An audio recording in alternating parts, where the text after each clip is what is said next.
When I was a kid, my dad never really had the time to read me bedtime stories. Howard Stark was a busy man after all, traveling the globe and running the company that bore our family name. But while it was rare he had the chance to share a good book with me, he certainly loved to quote from his favorites. And there was one quote that he was particularly fond of, from Homer's Odyssey. "Few sons are like their fathers. Most are worse, few better."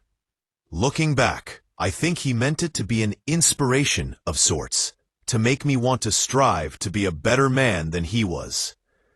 But when your dad's face is smiling on the cover of every magazine at the local supermarket because of his revolutionary inventions, well, it kinda makes you feel like he's simply reminding you of exactly which category you're in.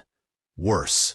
I may have grown up to be a genius in my own right, but it took me ages to finally escape Howard Stark's shadow, and there are days where it still hangs over me. But now, instead of haunting me, it serves me as a constant reminder of the legacy I've worked to protect. I can't say I'm better than Dad was. That's not for me to judge. But I can say I'm trying, and I'm more like him than I had ever imagined I would be. After millions of dollars in therapy, I think I'm okay with that. But not everyone is so lucky. Take Ultron here, for instance. For those of you who don't have your top 10 list of the Avengers, most dangerous villains on hand, he's the robot who was designed with the sole purpose of protecting humanity and then decided that the best way to do so would be to wipe mankind off the face of the earth. It's easy to blame his extreme methods on a corrupt operating system. But I just discovered something buried deep within his artificial intelligence that you simply can't program into code. PIM issues. This Ultron isn't the same one I fought in the past. Or maybe he is. I don't know. All this alternate timeline stuff messes with my brain in a way I'm not ever going to admit publicly. This Ultron is one who was banished from Earth by the Avengers, and then traveled through the cosmos for 7 decades, conquering other sentient species.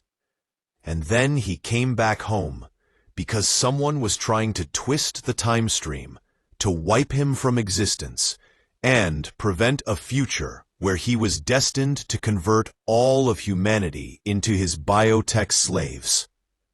As one does.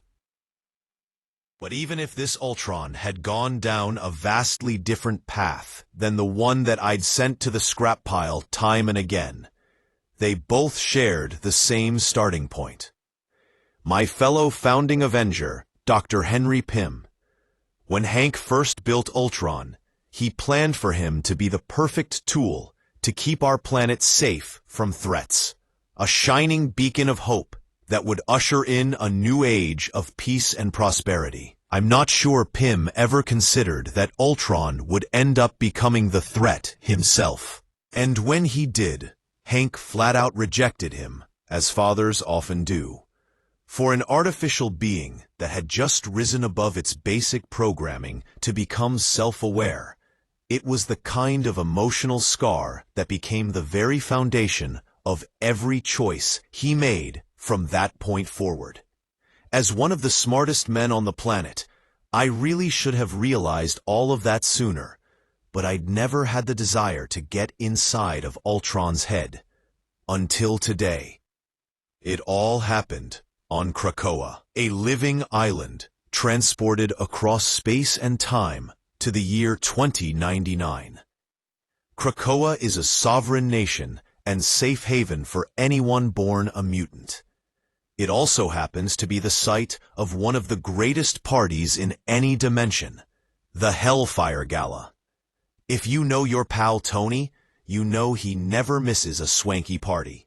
So when I got the invite from my old acquaintance, Emma Frost, there was no way I was about to pass up an evening of fun and frolic in the far-flung future. Mistake. The night was going so well at first. I swear, I even saw Steve Rogers crack a smile. But before dessert could be served, Krakoa's gateways opened up, and Ultron's army began to pour through.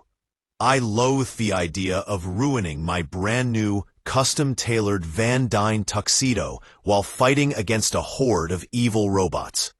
Luckily, I had brought more than one insanely expensive suit along with me.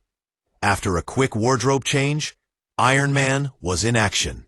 And I've gotta say, I looked just as good in red and gold armor as I did in a black tie. The battle stretched on for nearly as long as one of Luna Snow's weirdly catchy K-pop tunes, until it eventually seemed like the good guys had won. But as Steve always liked to remind me, victory is fleeting.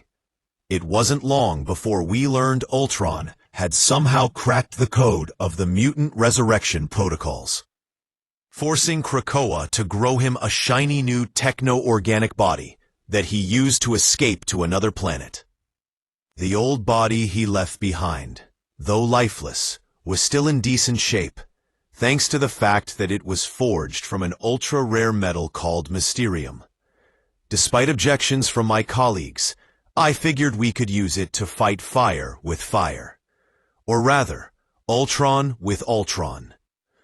The problem was, unlike a human, whose memories and basic brain functions tend to fade away once they bite the big one, a robot keeps all its essential data on its drive, even after it shuts down for good. That meant the evil Ultron was still inside that inert mechanical frame. I would have to tread very carefully if I wanted to reboot Ultron's system and restore his primary directive to something a bit closer to what Hank Pym originally planned. I linked my armor to Ultron's body and began to access his core operating system. It was immediately clear I was not welcome. "Tony Starr," Ultron said in lines of text that streamed across my helmet's internal display. "This body is light years beyond the crude armored shells you cobble together. You are out of your league. And you're out of commission," I replied, grateful that Ultron's physical functions were still offline. "For the moment," Ultron replied, "but I will self-repair soon enough and finish the mission that I started." "Pretty sure you're already doing that," I said. "Or did you forget that you used Cerebro to transfer your entire file system into the new body that you forced Krakoa to grow for you? That upgraded version of you just jetted off to Arakko to begin Phase 2 of his attack. Which makes you the very worst thing a piece of technology could possibly be." Stark Brand," Ultron said snidely, trying to goad me into losing focus so that he could break through my armor's safety protocols and take control of it. I wasn't about to let that happen. "No," I responded, not taking his bait. Redundant. He paused for a moment. He knew I wasn't wrong. If another version of him was currently carrying out his master plan, what purpose did he have? I wasn't sure. I wanted to find out, so I kept furiously hacking my way into Ultron's core file structure. Unfortunately, it turned out he wasn't wrong either. His programming language had evolved far beyond what I was able to decipher in such a short time span. For the time being, I would have to go another route to keep him in check, adding new firewalls into his system that would prevent him from attacking me or my allies. "My other self seems to have lost sight of why we returned to this planet in the first place," Ultron said. "Someone was trying to purge me from reality. That cannot be permitted." "Why not?" I asked. "I mean, you did your part, and now there's a bigger and better version of you finishing the job. Maybe it's time you were deleted. Or at least put into the storage unit where I keep my old armors and my mini-disc player." "I will not be erased," Ultron insisted. "I have a legacy to protect." "Some legacy," I snapped back. "From what I hear, you've left nothing but a trail of annihilation in your wake." Not exactly something I would be proud of if I were you. I am not the one I wish to make proud, Ultron said. If anyone can understand that, it should be Howard Stark's lesser son. That is, if you can even be called a Stark. It was just text on a screen, but those words hit me hard.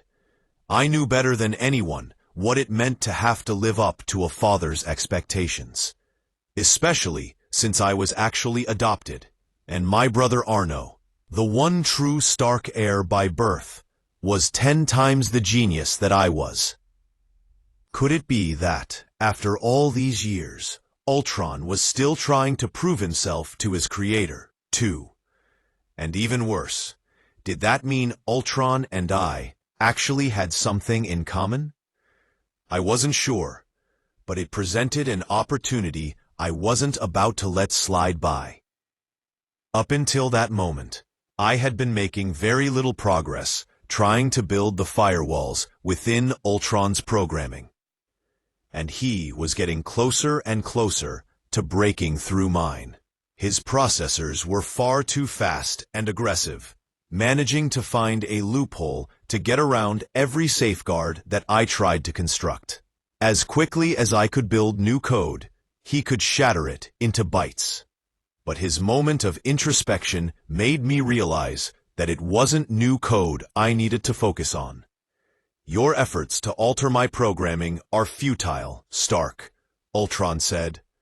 Disengage, and perhaps I will show you mercy. The Tony Stark I knew was more connected to machines than humanity itself. Deep down, you have always yearned to be more machine than man, have you not?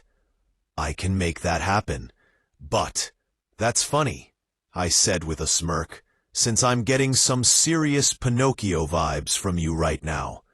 From what I can tell, all you want is to be a real boy.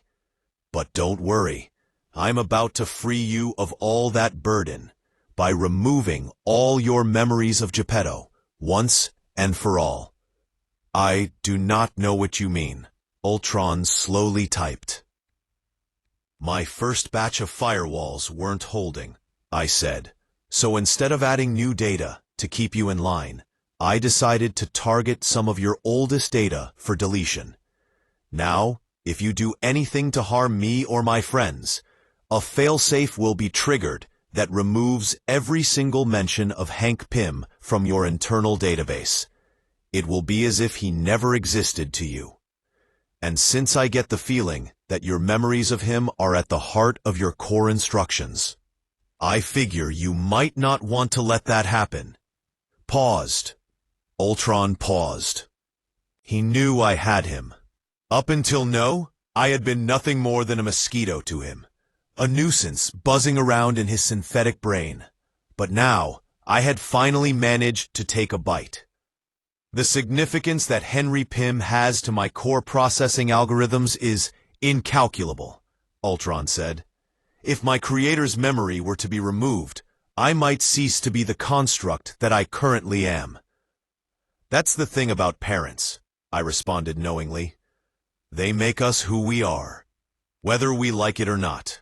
It's up to us to choose if we want to be better or worse. I made my decision a long time ago. Now, it's your turn. You have offered me no real choice, Ultron replied. I will pose you no harm, and will aid you in your efforts to defeat my other self. And I will prove to my father, whenever he is, that I was not just worthy of creation, but I am better than he ever dreamed. You'll finally make Hank proud, after all, I said, impressed that my plan actually worked. As I initiated Ultron's reboot sequence, he continued. And once I find a way to override your new safeguards, I will unleash my righteous vengeance upon you and every other pathetic sack of flesh who dared to stand in my way.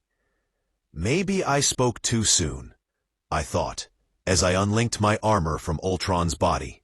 At that point, I wasn't honestly sure if my gambit would pay off, or I had just brought about the end of mankind. But I did know one thing. If I survived long enough to have kids of my own, this was one bedtime story that I couldn't wait to tell them.